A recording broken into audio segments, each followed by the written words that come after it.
Now, there are 3 points here, as you can see. We did a scenarios analysis because of the heightened uncertainty in China's political and economic environment.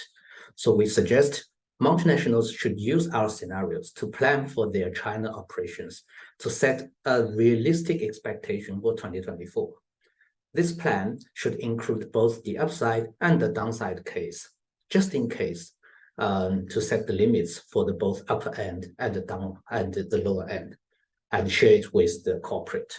So when markets shift in 2024, executives responsible for the China market has this plan to fall on and can pivot as quickly as possible. Second, in recent years, the political dynamics at the top of the Chinese leadership have changed in a very profound way. This has caused a considerable shift in China's underlying logic of businesses and economics. So going forward, you'll likely feel heightened unpredictability in China's policymaking and heightened uncertainty in the growth. But lastly, the third point, I want to make sure that one thing is made very clear. We're not really playing doom and gloom here. Despite all the problems we're going to talk about, China remains one of the largest markets in the world, simply due to its sheer size. Now, it still offers growth opportunities for businesses, but just will be in very different ways. So for multinationals that are determined to stay in the market, to reap the benefit, you just need to review or rethink your strategies to adapt to the new environment. And in some cases, you need to change tactics to ensure that you are really well positioned to capture these opportunities. Now, with that, let me dive into China's scenarios right now. Very uncertain trajectory scenarios. This is, 2023 is the first year since China moved away from the zero COVID lockdowns. Initially, almost everyone was very optimistic about China's growth this year. So some were even talking about revenge growth. But we're approaching the last quarter of this year now. That euphoria has already disappeared. Instead, the outlook is growing increasingly gloomier. And it's also growing more uncertain. These days, there are many signs pointing to different directions where China could go. It's becoming more difficult to see through the clouds. This has never happened before, to be honest, in my 20 years as a China observer. So we resort to a scenario analysis. We have already responded in our forecasting the moving situation and revised our forecasts several times this year. So right now, what you see in front of you is where our forecasts stand. In our base case, China will grow 5.2% this year and 4.5% next year. Just to remind, 5.2% this year is still better than China's official target of 5%. In our downside case, this year, China will grow 4.8%. Next year, 3.1%. In the upside case, both years, this year and next year, China will grow 5.9%. Now, as you can see, even in our upside case, both years will be below 6%. And this trend will likely to continue for several more years. It's actually not unreasonable for China to grow at this rate for an economy as big as China's. It's simply because that the days of very super high growth rate are over. So now the question is, under what different circumstances will China's economy go down different paths in our scenarios? Let me dive into that a little bit more. So here is how we lay out our narratives of these 3 scenarios.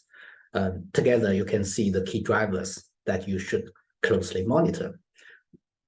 We'll talk a lot more about our base case shortly, but in this scenario, the key factor that will decide which way China's economy may go down is whether there is going to be a fiscal stimulus package that is comprehensive and strong enough to reinvigorate economic growth.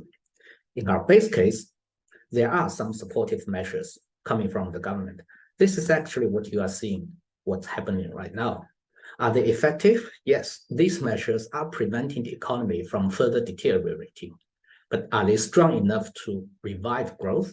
Not necessarily, as they are piecemeal, in our view, and lack coordination across the whole country. So for China's growth to gain more momentum, more and stronger stimulus is really needed, which is actually what's laid out in our upside case. So in the upside case, it is the familiar playbook again. It is what we saw back in 2008 and 2015. China injected huge amount of resources into infrastructure building, manufacturing, real estate development, or etc. Basically, China built its way out of its troubles. On the other hand of the spectrum, in the downside case, which China fails to stop the slowdown, the government fails to stop the slowdown, all the supportive measures obviously was not forceful enough to keep the economy afloat.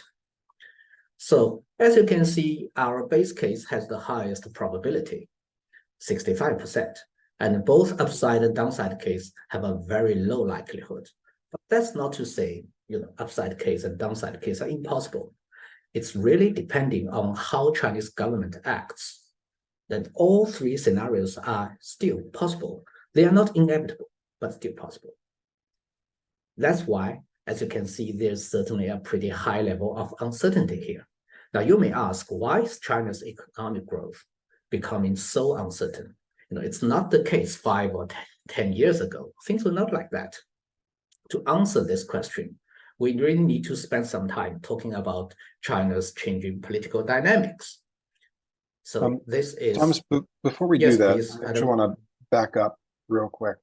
Can you just offer a little bit more commentary on the upside scenario? I mean, there are a lot of people who've looked at China's past behavior, the Chinese government's past behavior, and have seen consistent aggressive stimulus in order to spur growth, and are asking themselves, what's different this time? And I'm sure you're going to touch on a lot of this in the next section.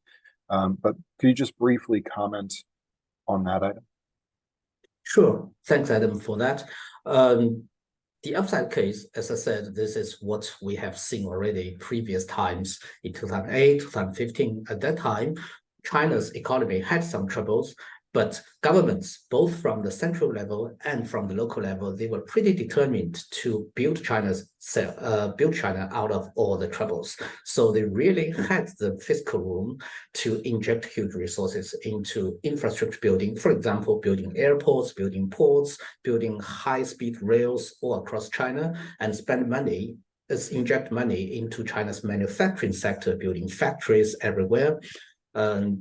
Real estate sector, of course, was a very big sector that received a huge amount of those resources. So developers everywhere across the country building high-rise block apartments. So that was the way really for China to grow out of all the troubles. It was the typical example of the supply side reform, or should we say the supply side supportive measures that provide huge amount of opportunities for different jobs, for manufacturers to growth. In the end, it ultimately pushed up China's GDP growth rate. So that was China's traditional playbook, and Chinese government is actually very good at that. Hi, my name is Krista Reganey, and I'm the Marketing Director here at FrontierView. I'd like to thank you for watching a segment of this webinar. If you'd like access to the full video and our latest insights, data, and research, sign up for a free trial with us today. Simply scan the QR code on the screen.